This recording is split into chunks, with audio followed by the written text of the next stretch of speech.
ప్రభు స్తోత్రములు. 1 కొరింథీ 15వ అధ్యాయం 3-4 వచనాలలో క్రీస్తు మన పాపముల నిమిత్తం మృతి పొందెను, సమాధి చేయబడెను, 3వ రోజున లేపబడెను అని వ్రాయబడి ఉంది. అయితే పాపము అంటే అదేదో పెద్ద తప్పని చాలామంది భావిస్తూ ఉంటారు.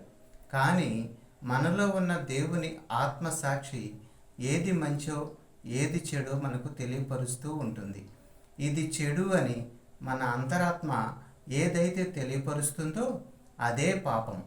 కాబట్టి యేసుక్రీస్తు వారు సమస్త మానవాళి కొరకు తన ప్రాణమును పెట్టి చనిపోయి 3వ రోజున పునరుద్ధానుడై తిరిగి లేచాడు.